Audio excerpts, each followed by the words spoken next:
¿Tú estás congelada, Martita? No, no. No, Es tú estás hasta internet, chapeada.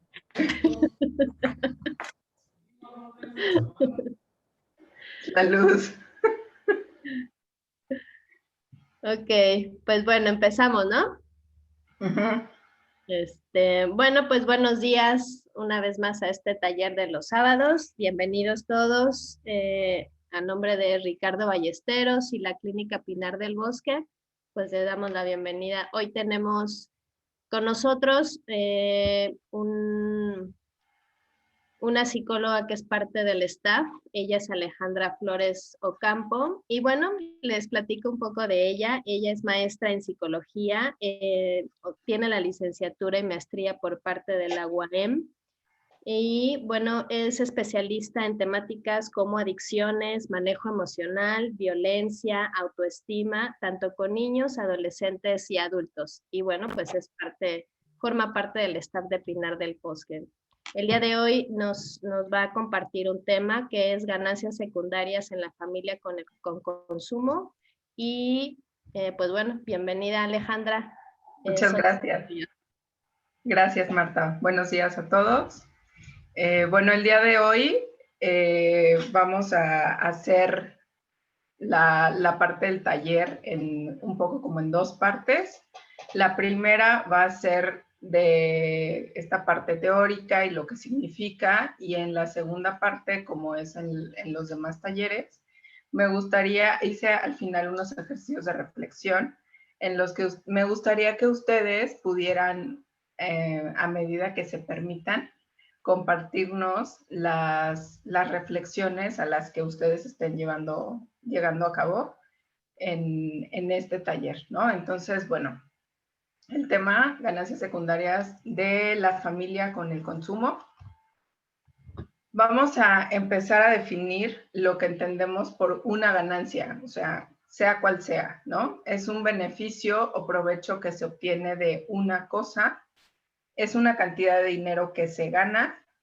Y esto lo hacemos de manera consciente, es decir, yo voy a trabajar y entonces yo sé que me van a pagar por eso, o sea, conscientemente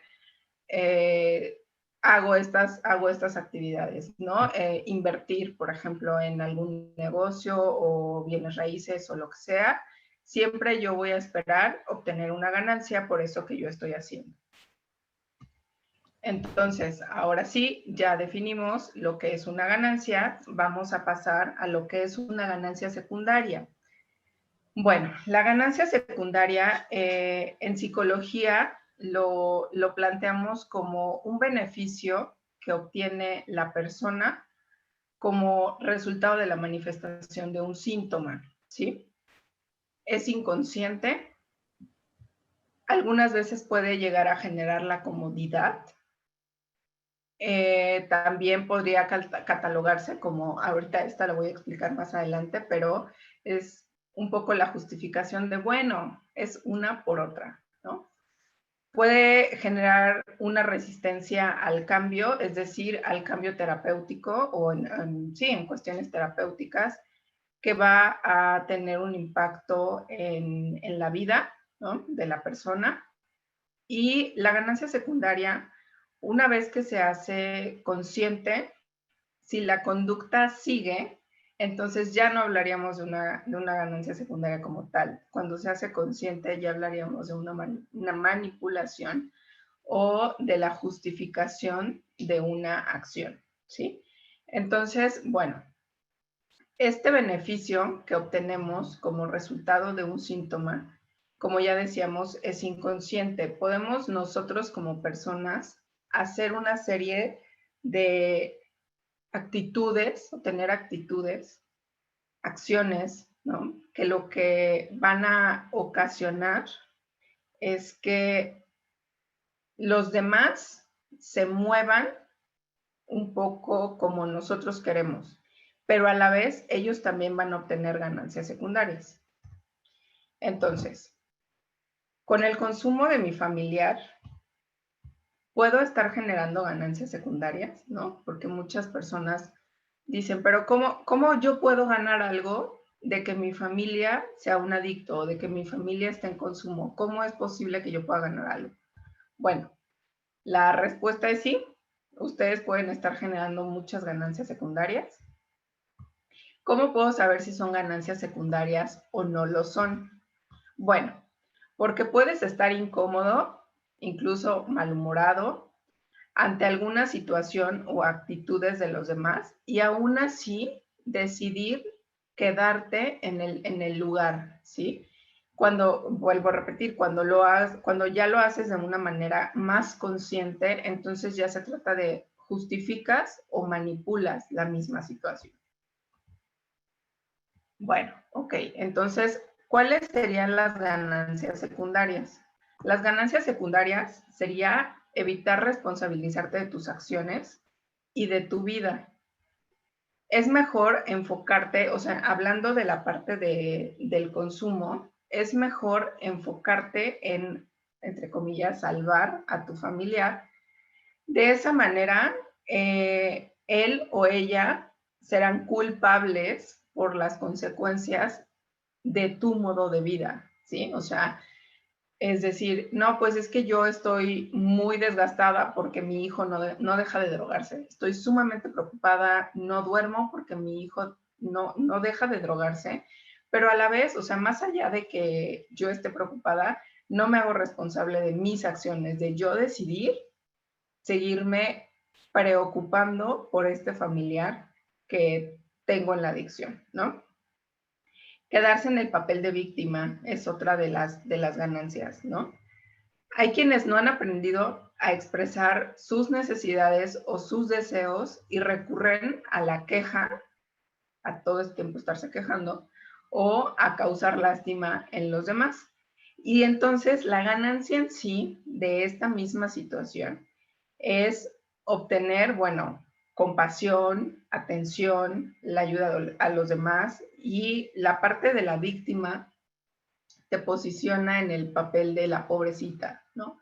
La desvalida, la que necesita algo, ¿no? A la que hay que ayudar. Entonces, muchas veces ustedes como familia no dimensionan hasta que ya están como en un proceso terapéutico o en grupos de Al-Anon, que son súper importantes que ustedes apoyen y asistan en grupos de Al-Anon, que se dan cuenta de este tipo de ganancias que tienen, ¿no? El papel de la víctima ustedes lo pueden vivir o algún miembro, aquí también es importante que identifiquen en su familia, de las que hemos estado diciendo, con cuál te identificas y con cuál identificas a los otros miembros de la familia, que no es el paciente que tenemos internado en la clínica, ¿no? O el paciente que recién egresó, o etcétera, por el cual estás aquí en este taller. Entonces, si tú no eres capaz de expresar tus necesidades, vas a final de cuentas todo el tiempo estarte quejando y echándole la culpa a los demás, ¿no? Otro de las ganancias secundarias sería el autocastigo o castigar a otros. Puedes llegar a creer que lo que estás viviendo te lo mereces. Volvemos a la posición de la víctima, ¿no? Hay gente, no me quiero meter en temas controversiales como la religión, pero hay gente que piensa que lo que está viviendo es porque Dios lo castigó, ¿no? Entonces, si está pasando por esta situación es porque algo muy malo tuvo que haber hecho. Entonces, ahí mismo se posiciona en la parte de la víctima. En realidad, todas las relaciones que tenemos de trabajo, de pareja, de hijos, todas con el jefe, con todo el mundo, siempre nosotros somos responsables de algunas cosas, ¿no? El otro también tiene que ser responsable, pero a veces es más fácil decir, es que por tu culpa yo actúo de esta manera o yo soy de esta manera, y es muy complicado o cuesta mucho trabajo, es duro voltear a ver las acciones que tenemos para poder hacernos responsables, ¿no? Entonces, es más fácil creer que justo lo que estás viviendo es porque te lo mereces, porque eres una mala persona, porque algo hiciste mal. Te posicionas en el lugar de la culpa en lugar de moverte a la responsabilidad, ¿sí? La diferencia entre culpa y responsabilidad es que la culpa te deja en un lugar, no te permite moverte de ahí, ¿no? Es como, pues sí, soy culpable, ¿qué quieres que haga? ¿No? Lo que me toque, ya, ni modo.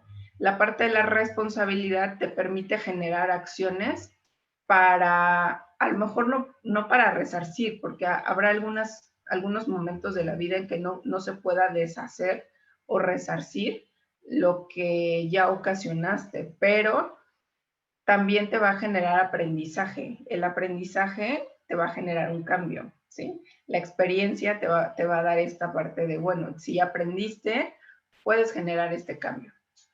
Y bueno, la otra parte es creer que los demás te deben algo o hacerlos pagar. Hay gente que conscientemente dice, bueno, o sea, estoy muy enojada con mis hijos, con mi pareja, con X, ¿no?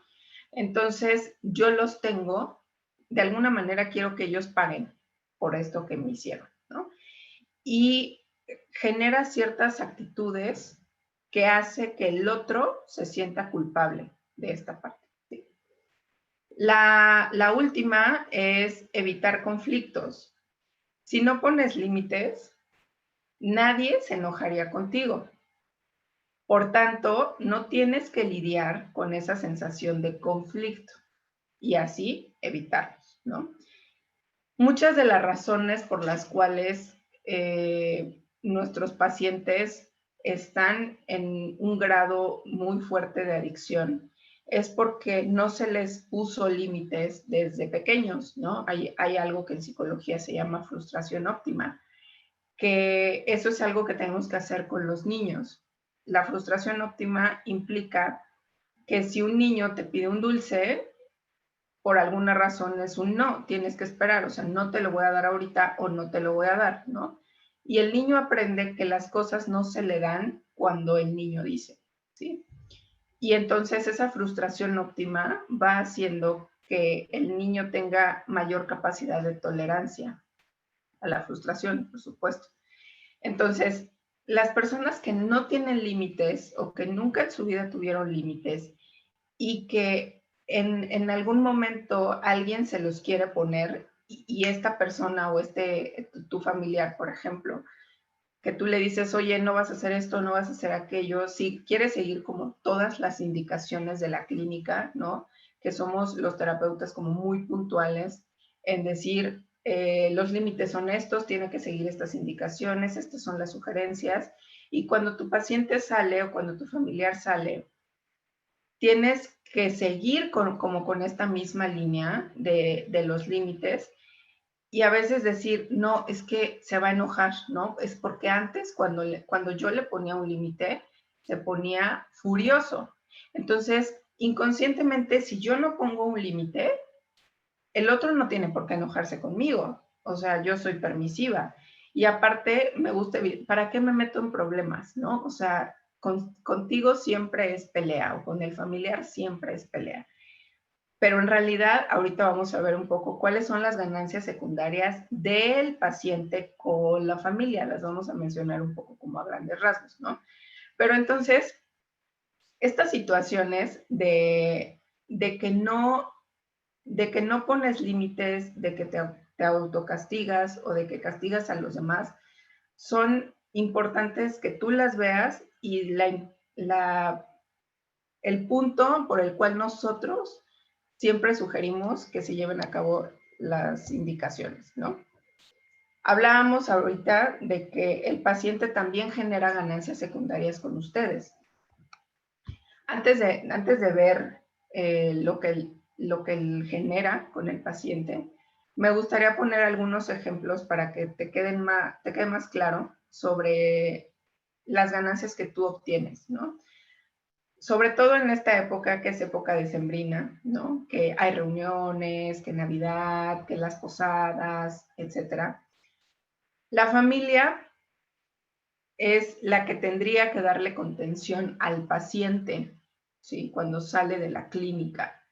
Y entonces cada terapeuta va a hacer la sugerencia sobre su tratamiento, ¿no? Una de las indicaciones que siempre damos es que en la familia se limite el consumo de sustancias, ¿no? La que es más común es el alcohol, porque de alguna manera está socialmente aceptado, ¿sí? Entonces, hay familiares que dicen, no, bueno, ¿yo cómo voy a dejar de tomar? Pero el enfermo es él. O sea, el que tiene el problema es él. Yo no tengo por qué dejar de tomar.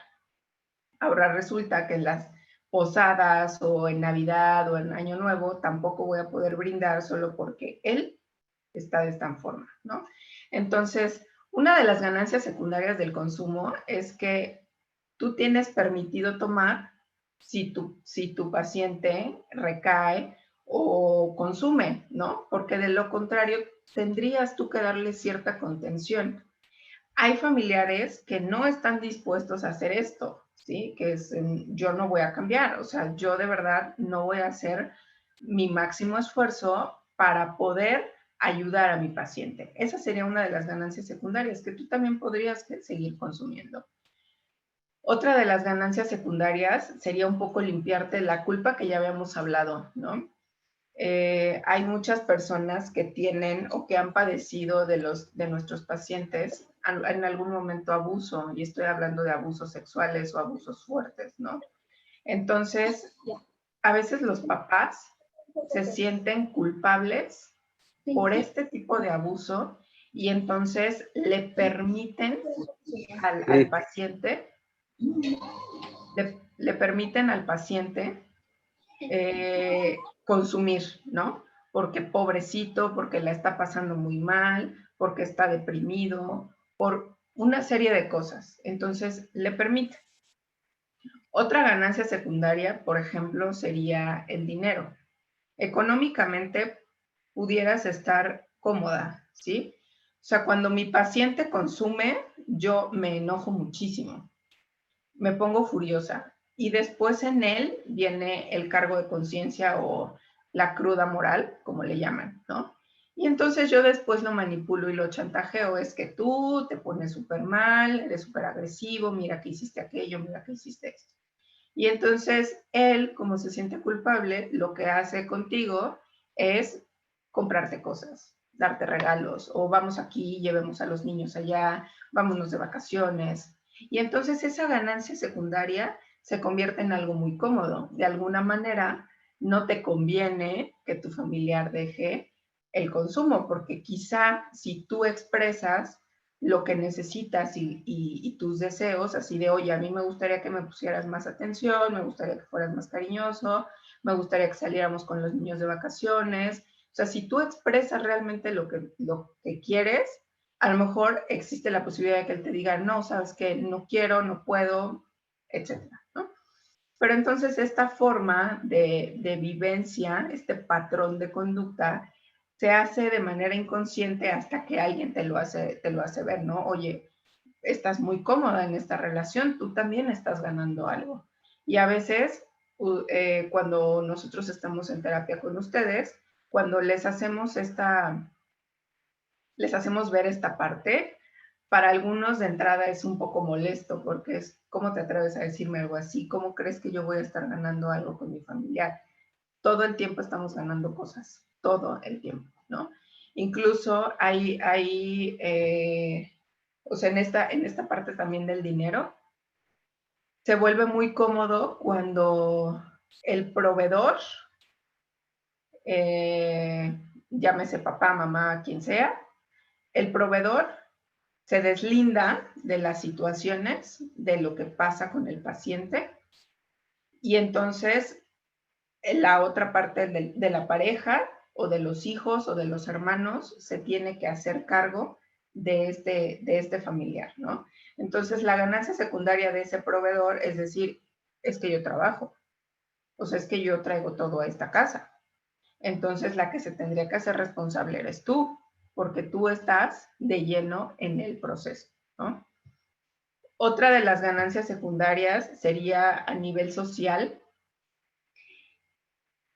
no mencionar la parte del consumo por toda la serie de tabús y de estigmas sociales que existen.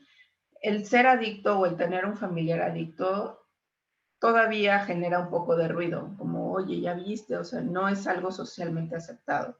Muchas veces hacer de cuenta que no pasa nada, ¿no? Que la enfermedad no existe, que es un problema, hay cualquiera, que se puede dejar de drogar cuando él lo diga, porque aparte de los pacientes eso es lo que dicen. Eso también a ti te va a generar ganancias secundarias en el no hacerte responsable de lo que te toca, como esposa, madre, hermano, como sea, no te va a ser responsable. Es como no pasa nada, yo mejor volteo para allá y hago de cuenta que no estoy viendo, ¿sí? Entonces, bueno, los pacientes también generan ganancias secundarias. La primera es la obtención de cariño. La segunda, de atención. Siempre, siempre, siempre la persona que va a estar dentro del ambiente familiar o del círculo de la familia, la persona más vulnerable es la que va a obtener más atención. La persona que de alguna manera es más independiente, se mueve y demás, como que incluso los padres los dejan un poco de, ok, tú te puedes hacer cargo, tú hazlo, ¿no? Aquel que ven que no puede, ¿no? Siempre va a necesitar más atención. El paciente va a demandar cariño, en lugar de decir, oye, papá, me duele que seas así, o mamá, me duele que seas distante, o que seas explosiva conmigo, estas cosas me duelen. Lo que van a hacer es mediante el consumo, porque esa es la única forma que encontraron de llamar su atención y de que ustedes los apapachen y de que ustedes los volteen a ver, de pedir cariño, ¿sí? Utilizan la culpa también, son sumamente manipuladores. Entonces, cuando ellos se dan cuenta que en ustedes generan culpa, ellos lo van a utilizar como una ganancia secundaria para seguir en el consumo. Bueno, ya dije la manipulación, ¿no? Para obtener cualquier situación. La violencia incluso, hay muchos pacientes que son súper ingobernables y que tantito les levantan la voz a los papás y los otros ya están temblando, ¿no? Entonces, el paciente entiende que si se le ponen tantitos límites y él levanta tantito la voz, los papás o la esposa o el marido, quien sea, tiembla.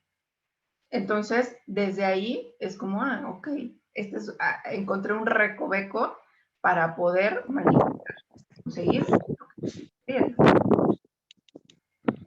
Los pacientes no se responsabilizan de sus acciones porque, ¿qué creen? Pues los tienen a ustedes, ¿no? Para que les solucionen. Entonces, como para que ellos se van a querer responsabilizar de algo.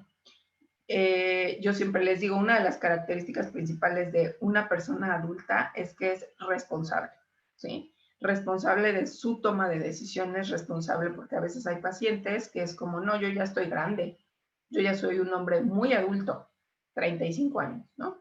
Pues sí, eres un hombre adulto, pero te comportas como un niño porque la gente te sigue resolviendo todo lo que haces, o sea, la gente llega y te rescata.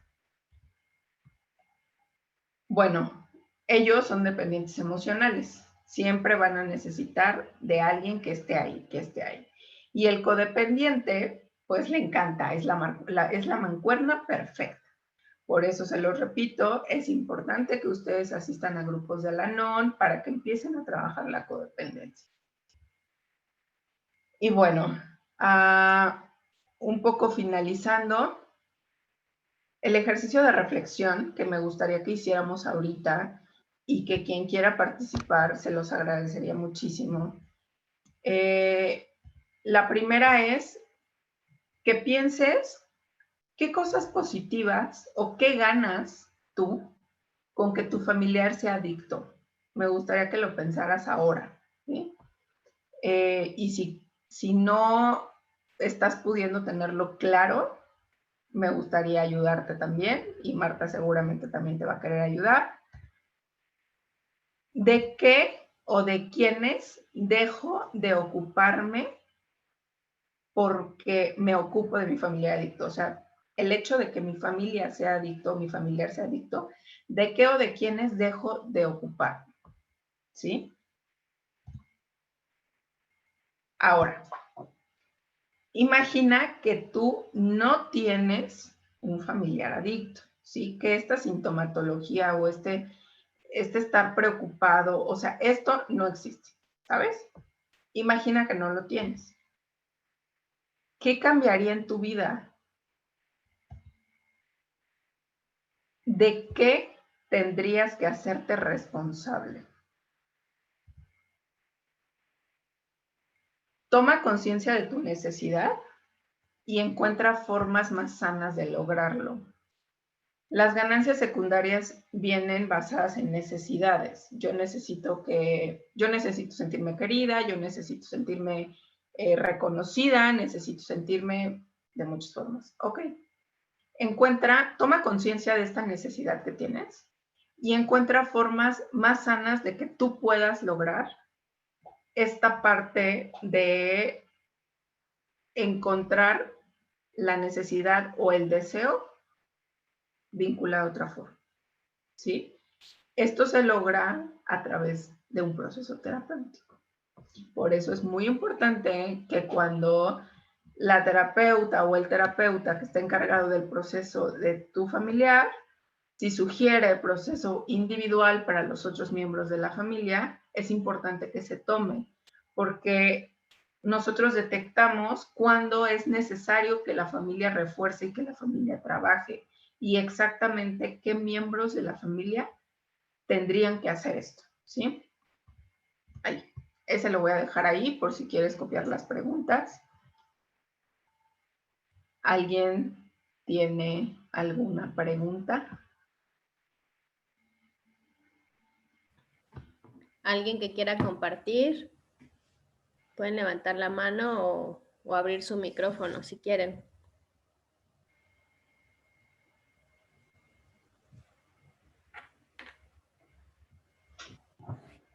¿Nadie? Hola, buenos días. Buenos días. Buenos días. Mi nombre es David Sánchez. Yo tengo una duda.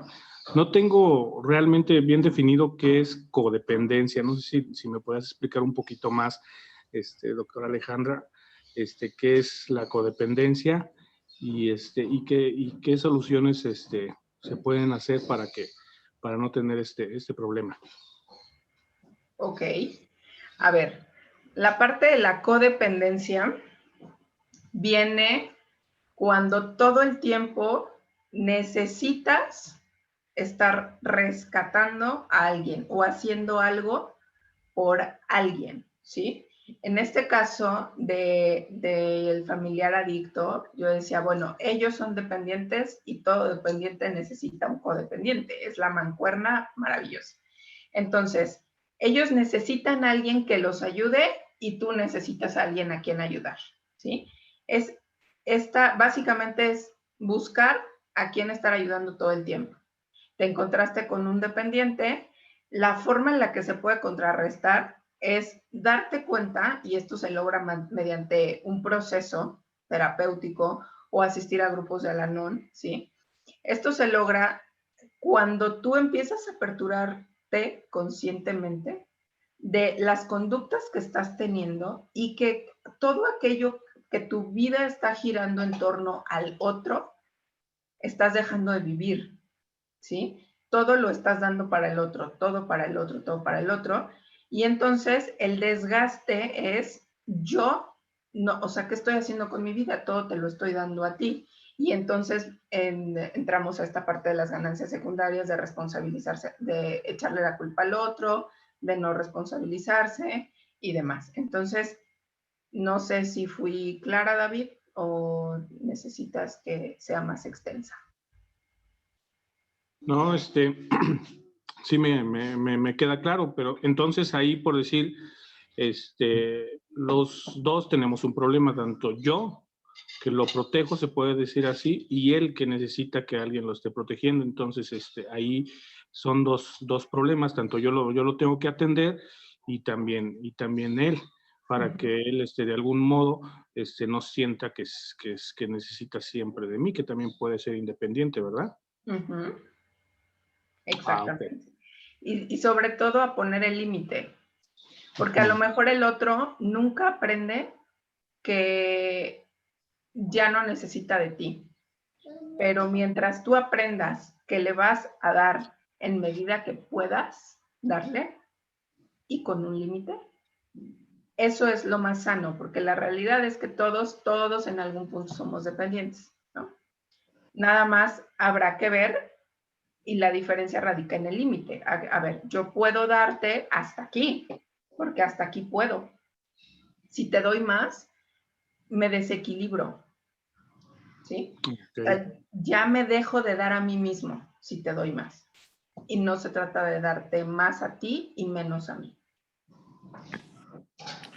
Okay. Hola, buenos días. Gracias, doctor. Angélica Huerta tiene la manita levantada. Angélica, adelante. Ajá. Angélica, ¿estás ahí? Hello. Voy, perdón, es que estaba. Permítame, yo creo que le bajas otro.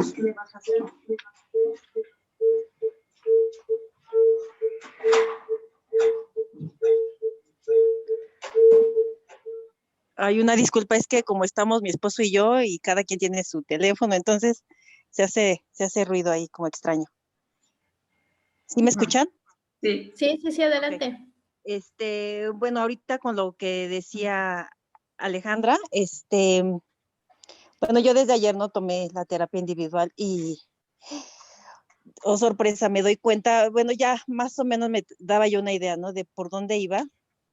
Pues sí, definitivamente sí obtenemos ganancias, ¿no? Como familiar de un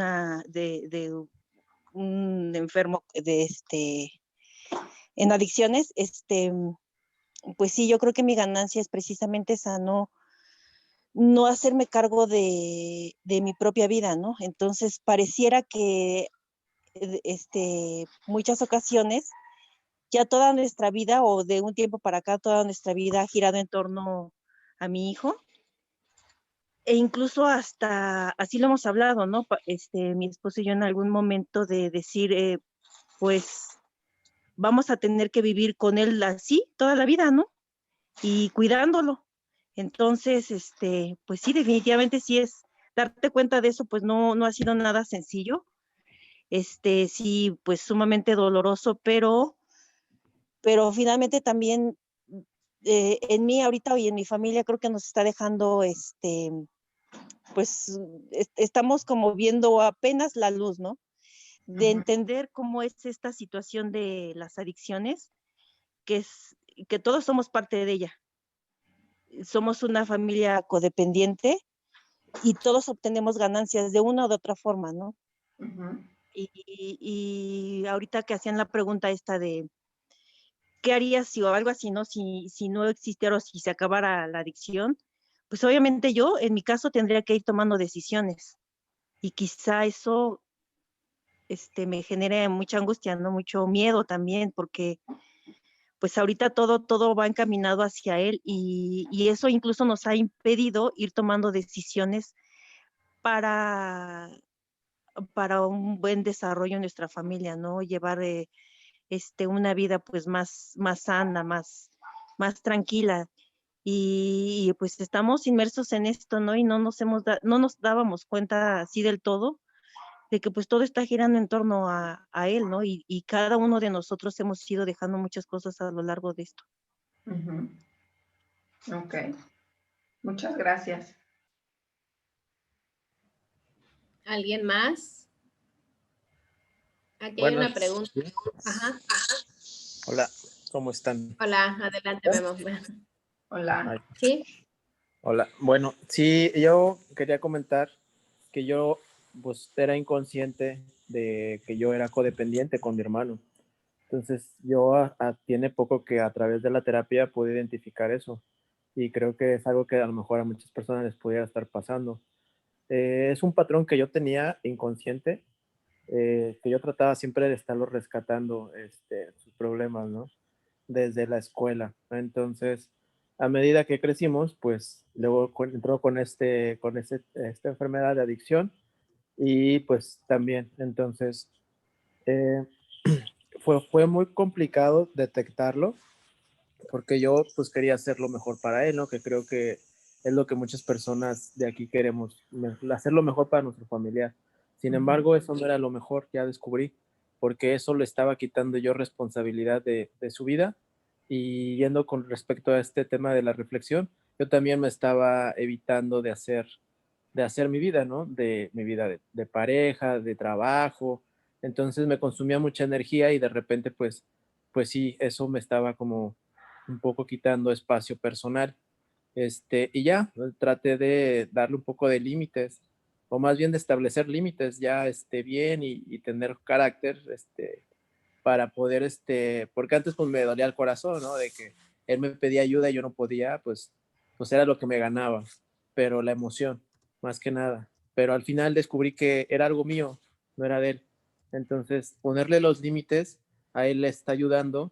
Sí fue difícil al principio porque ellos se sacan de onda, porque siempre ha sido de una manera, siempre les ha dado dinero, siempre les ha estado dando atención, lo que sea. Y cuando llega un punto donde no se los das, pues sí reaccionan de una manera que podría uno tomarla personal, pero pues aquí lo interesante o lo importante es no tomarlo personal. Puede enojar, puede dejarnos de hablar, puede ser un poco grosero, pero al final de cuentas es por su bien. Que esa persona, ponerle los límites, esa persona lo va a hacer reflexionar, hacerse responsable de su propia vida y y trae muchas consecuencias positivas. Entonces, pues nada más quería compartir eso y si alguien más está como en este patrón, pues a lo mejor le podrá ayudar. Gracias. Muchas gracias, Rafael. Algo que, bueno, escuchaba a Angie hace un rato y ahorita a Rafael, y entonces sí, Angie mencionaba esto de que la vida familiar gira en torno a lo que su paciente hace, dice, o sea, todo mundo se volca a lo que él quiere, ¿no? Y lo que nos comparte Rafael me parece súper valioso porque él ya lleva un proceso terapéutico avanzado, ¿no? En el que se ha dado cuenta de que el estarse haciendo cargo de su hermano no lo hacía responsable a él de su propia vida, de cosas que le duelen, de su vida de pareja, de muchas cosas que es más fácil voltear a ver a quién voy a ayudar en lugar de ayudarme a mí mismo. Muchas gracias. ¿Alguien más? Aquí hay Buenas tardes. Dice, ay, nada más tantito, ¿las ganancias en estos casos son negativas? A ver, nuestro yo lo va a convertir en algo que quiere, ¿sí? Volvemos a la necesidad. La mesa te La necesidad va a ser algo gratificante para mí. Pues, a quien no le gusta de alguna manera recibir. Las ganancias siempre van a ser positivas, de lo contrario serían pérdidas. Entonces, aunque sean secundarias y de manera inconsciente, siempre a la persona de alguna manera la va a dejar en una posición de haber recibido algo o de satisfacción. Ok. ¿Alguien más por ahí? Yo, buenas tardes. Buenas tardes. Solamente soy María Antonieta Morán Luna para felicitar a la ponente. He trabajado con ella y a mi terapeuta Mari Carmen. Me sacaron de años de codependencia. No al 100%, es un proceso largo, pero quiero felicitarlas. Aparte de ser muy profesionales, son excelentes seres humanos. Que Dios las bendiga y las cuide siempre. Gracias.